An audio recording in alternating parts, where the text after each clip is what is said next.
Ladies, I'm putting you on stage.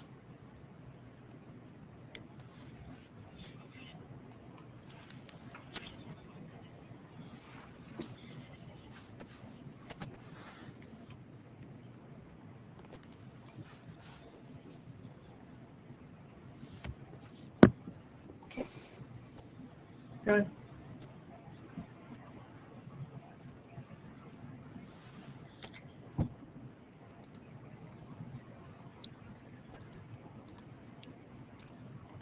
Okay. Start. Yeah. Do I just tell them to go ahead? Yeah. Good afternoon, everyone, and thank you for joining us for Maximizing Member Engagement for Professionals. And I'd like to introduce our speakers today, Cindy Rohel Bojena and Carla Flores Jaime. Ladies, take it away. Hello, I'm Carla Flores Jaime. I am the president of the SHIP Oregon Professional Chapter, and we did our presentation on maximizing member engagement. Hello, everybody. My name is Cindy Rohel Bojena, and I'm the secretary of SHIP Oregon Professional. I was originally the VP of membership, and I will be also speaking with my partner here, Carla. So yeah, very excited.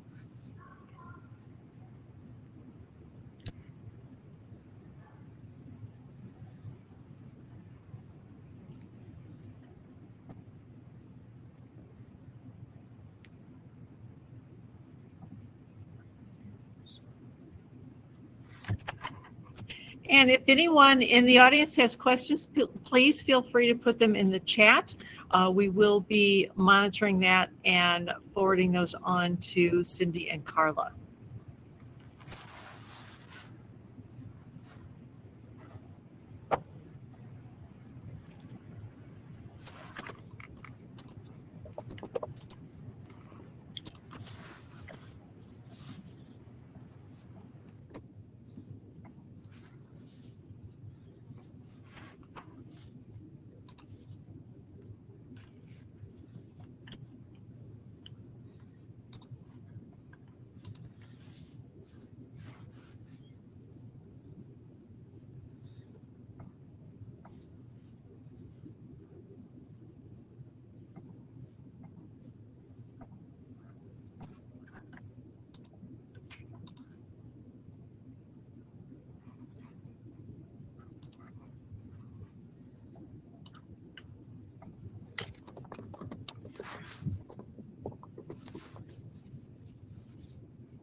Carla, Cindy, while we wait for attendees to ask questions, why don't you take us through your presentation and some of the information you provided in your video?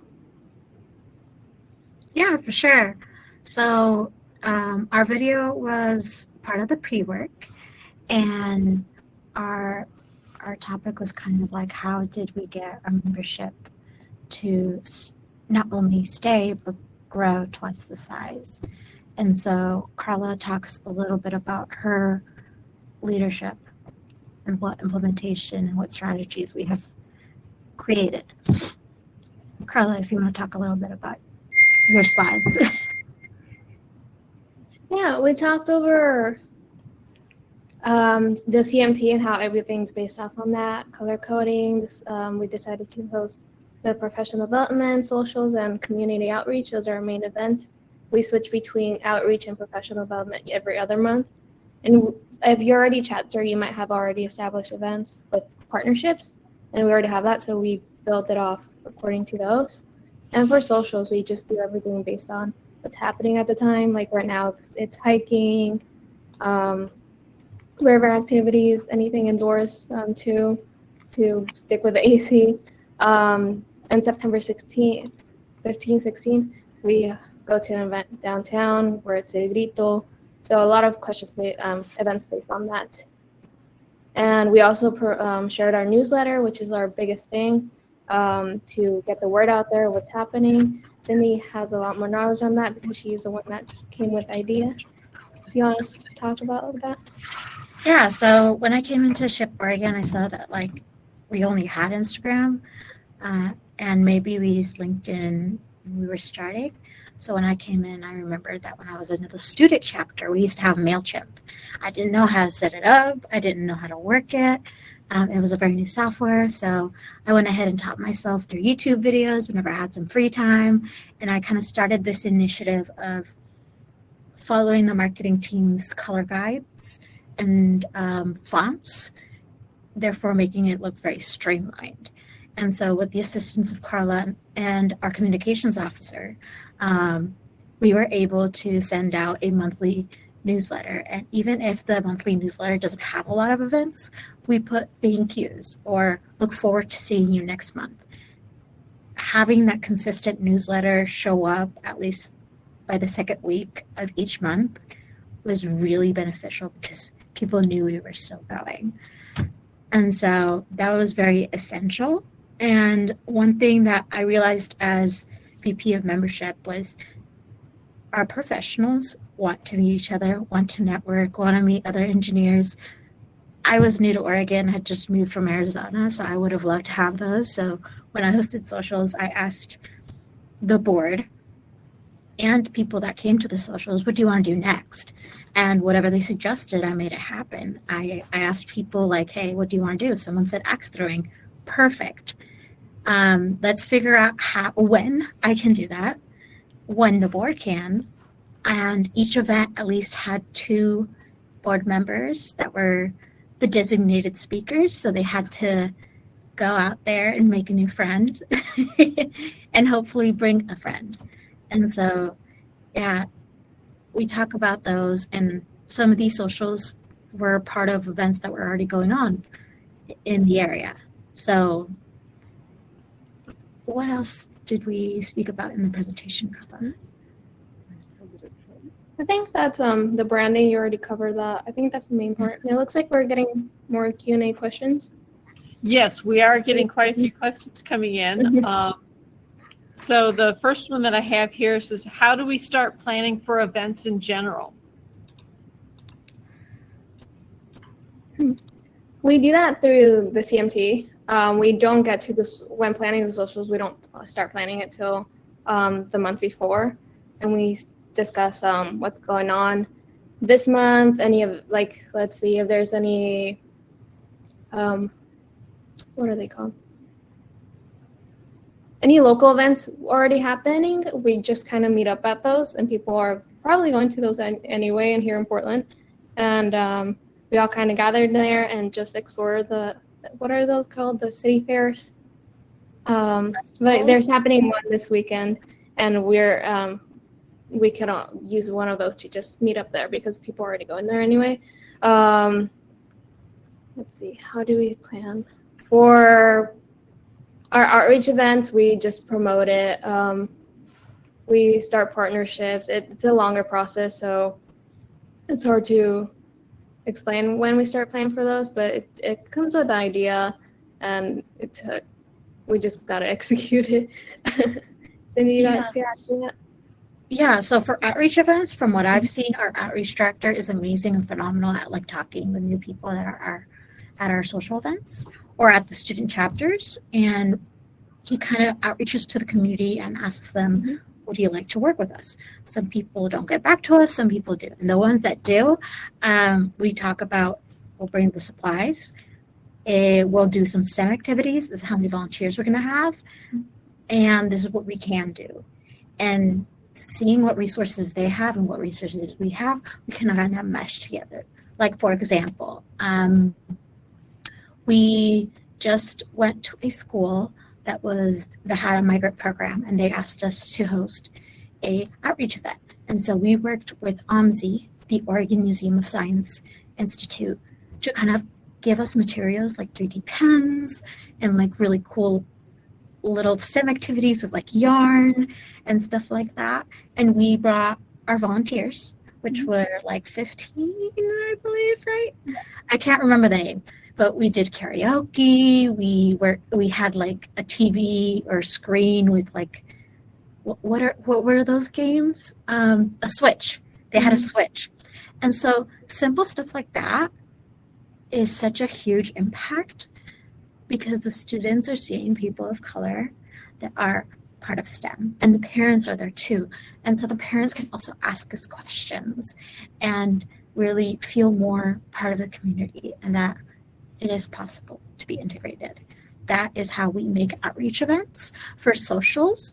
When I was VP of membership, I would select one day out of the month or every 2 months, just depending on how busy my calendar was, because I have my work and sometimes I'm on call, so that happens. So I would ask for the support of 2 other e-board members that I needed them to be there in addition to myself. There were always 3 executive board members at each event, and so we tag teamed on being social. I'm very introverted. I'm very scared of new interactions, and so I always make sure to like Google questions to ask people when you're first meeting them. And so I always encourage everybody to be a little social, to reserve their social energy for our events. And because I asked this of the board, I would also go out of the way and do that myself because you lead by example. And for the professional development events, we reach out to people, the icons in your community. We have like our advisor, Yuri Ramirez, which has been worked at Intel and now he's doing his entrepreneur stuff. And we've recently found out that he's made that career jump 10 plus years at his previous company.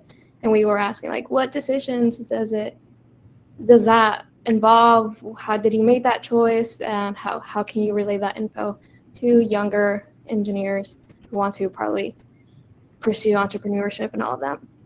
So just look for people that are interested in making career moves or have a lot of experience to speak at your events. Yeah, and we've also had our advisor, Romana Flores, speak at events for us. We may not be as experienced as she is. She is like a high top tier Intel engineer, and they've asked her to speak about community engagement. And so we're starting that. Carla and I are like invited to give like a little hot topic speech, but our advisor is really amazing and has more experience in that field. And so having those older, very well seasoned professionals guide us through really helps. I see a question here about how do you manage people not showing up on time and how do you encourage prompt and consistent attendance? Carla, what do you think? We are very aware of that. As our community calls it, brown time. So we kind of prepare for that for sure. We verbally saying this in our meetings, like, oh, we hope to be there. We're going to be there at 2, but start that at 2:30. That's when people will show up. So we plan for that. We're already well aware of that. So just officially start your event. Be there at the time you think you wanted to start your event, but start that actual event like 30 minutes after. Yeah. Yeah. I guess, for example, we have a general body meeting once a year, and we start that an hour before the proposed time we have on the poster because we know people are going to be an hour late because Portland traffic is terrible. Mm-hmm. And also the reason why we have three executive board members at least at one event each time is because not all 3 of them are going to show up. Something's going to happen, something at work or in their personal life, and that's okay. And we really lead with the spirit of these people want to be here and they volunteered graciously their time and energy. And if something happens, that is totally okay. We've had executive board members tell me like, hey, my car just broke down. And like my car broke down before an event, which was like, oh my goodness. So we always find ways to evolve. We've had to cancel events, but all due to safety concerns, like with ice. We had an ice storm in January and that canceled 3 events. Yeah. And that happens. And so kind of just go with the flow and have that positive energy, because the e-board kind of senses that as well. Yeah. We can't be too strict on attendance too, and people, this is a volunteering opportunity, and just be patient. We are a little stricter with the board members. Be like, oh, if you committed, you should show up to welcome the volunteers and other members. But otherwise, yeah, just patience and plan 30 minutes after maybe networking time before actually start an event is a great plan we make for that. But yeah. Mm-hmm. Yeah, and also something I brought from my student chapter is that we had contracts for each position that kind of highlights what that position is and create SMART goals. It's dependent on each president how strict they want to be with those contracts. Those contracts sometimes have outlined how many excusable events you can take, or how many excused e-board meetings you can miss out. And it's based on the president if they want to be lenient or they want to be strict on it. When I was president, I was quite strict on it, and the absence policies. Carla's very chill and she's very cool. So it is really dependent on the nature of the president. But having those contracts kind of gives us the understanding of between e-board members of what your expectation is in that role and how it's shown. We also have some events that are mandatory, so you have to go there. And I think we only have like 3 events that are mandatory out of like the plethora we make. So we try to be reasonable about the mandatory events, and that life happens sometimes. Another one of the questions that has come in is, what kind of events do you see the most member engagement at, and what kind of events do you see the least member engagement at? Definitely socials. It's a balance. Sometimes people, depending on like the distance and the time of day and how busy people are, 0 people will show up, but like those, our general board meeting social in December is probably the most exciting one, and the people attend the most and bring the most people too. But people like volunteering too. Our professional developments are the ones that are lacking. Like our Bomba Blast has at least 20 professionals attending because they want to get back to university students, or a lot of interest is in K-12 students. People love giving back, and if you show up, it's to volunteer. But socials are a big one, but it really depends on where and when. So it's a hit or miss. But when people show up, people show up. I think just those 2. Yeah, socials and outreach. Like, for example, a lot of the companies like Intel are on the west side, and a lot of the schools we cater to are on the east side. And so a lot of people can't, it's not a quick commute there. It could take them an hour and a half with traffic. And I'm going to admit, I've done that drive after leaving work at 4 p.m. and it's quite difficult. So maybe that event will have lower attendance due to that. For example, we're going to have a presentation by SHIP Oregon in another city, and we're not able to get volunteers for that because it's on a Thursday in the afternoon during lunch, and the city that we're going to go present at is like 2 hours away. And so take that into consideration, demographics. I didn't take that into consideration when I moved to Oregon, and kind of seeing where the companies are now, the demographics play a huge role. Also, people like attending our partnership events. When we have events with Nesby, people really show up to those, or any local company that's very popular around here. They really show up to those. So I recommend collaborating with other community partners to have more attendance. And here's one I know there's been quite a bit of talk about demographics, and here's one that I think is a lot of people will be interested in. Our chapter is very young professional heavy. What are recommendations for engaging professionals with 10 plus years experience? Our past president, Gladys, was pushed a lot more family events to attract more older professionals. So anything that could involve their kids would really be exciting for them to bring their family to. So we tried hosting some socials that would involve kids. So bowling would be one of them because kids can attend. Any ones we've heard about?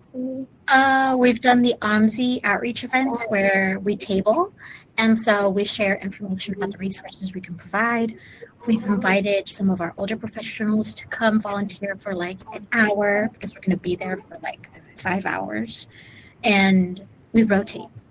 And as people come in and go out and go get their dinner, we recommend them to bring their children because we have so many volunteer bracelets out of the kindness of OMSI for collaborating with us for their Hispanic Science Night. We really encourage that, and I've seen a lot of good feedback from our older professionals where they really enjoy having their children see these outreach opportunities. And we personally enjoy having their presence and kind of their knowledge and skill set. Yeah. We're lenient to how much time they can spend with their kids when it's a volunteering opportunity. Like you don't have to volunteer, you can just walk around. We have plenty of people here, etc.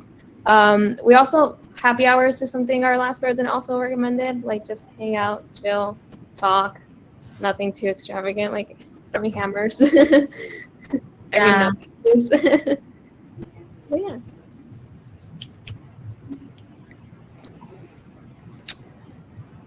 And another question that we had that came in was, I appreciated your presentation and wonder if you have shared your strategy of bring one, get to know one with members, and did you give incentives for them to do so?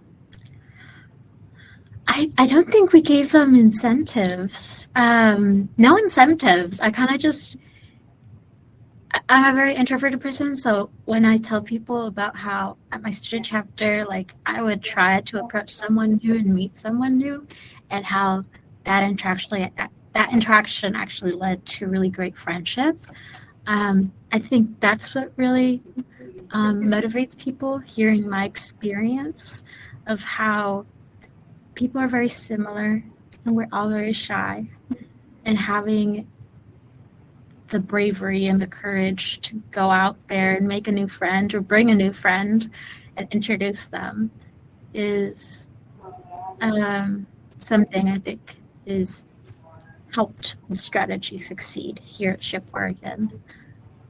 What do you think, Carla? We have discussed incentives in one of our board meetings. We talked about like maybe a raffle with a local Latinx small business gift card, and they get entered, and for every person they bring, they enter themselves and the person they bring, and maybe give them a gift card at the end of the year. We've discussed stuff like that. So we haven't actually conducted them, but we'll let you know results if we actually do. Mm-hmm. Well, here's another really good question that's come in. It's, what sort of step-by-step guide would you have for reviving a chapter? We're one of those revived chapters for sure. We have this chapter, we hosted RLDC in 2019, and I was a student at the time at PSU, and I was the student chair for that. So that boosted us so much because we promoted RLDC so much, and that got people involved with the company, sponsorship. So we got a little people that we collected from planning RLDC. But other than that, just the newsletter. I have to give a big shout out for the newsletter. That's the way people are aware of our events. Thanks, Cindy left me. Oh. But yeah, reviving.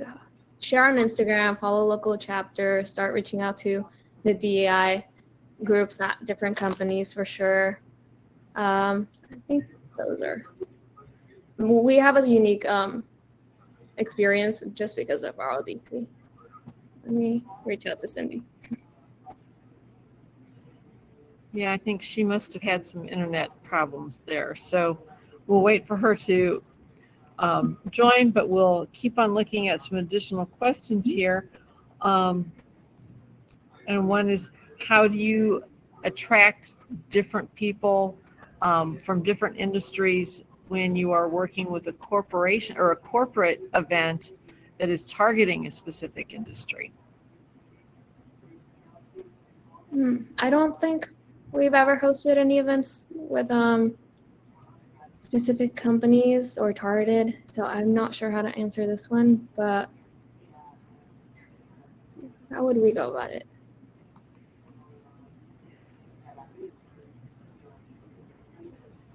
Okay, Cindy's still having some problems. I'm going to pull her off stage. Yeah, she's having Wi-Fi problems.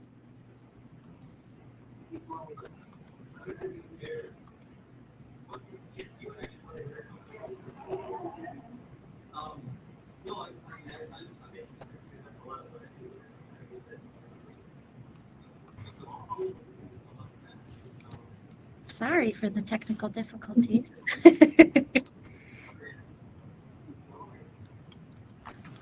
What did I miss? Have we had any events that are with companies from specific industries? Not really, right? Not really. In general, the question was how to have to involve more demographics into specific companies' events. We're still working on that. I feel like we just started by creating our corporate package. Mm-hmm. We're still a revived chapter, obviously. And the first thing I think I focused on was communication, and then membership, and how to engage them. And I think the next one is, my next focus, at least for myself, is engaging industry partners. And we're doing that by creating the corporate package. And so we're hoping for in the future to have a little bit more diversification of membership. And with the fields, with different fields in our professional chapter. So I really can't speak to that. Yeah. Okay, well, our time here is just about up. We've got a minute left. And so are there any final words of wisdom? And for everyone who's on the call, please remember to go into the breakout sessions where there'll be more in-depth discussions with everyone, and you can bring additional questions to Cindy and Carla. So at this point, Cindy and Carla, I'm going to ask you for any final words of wisdom.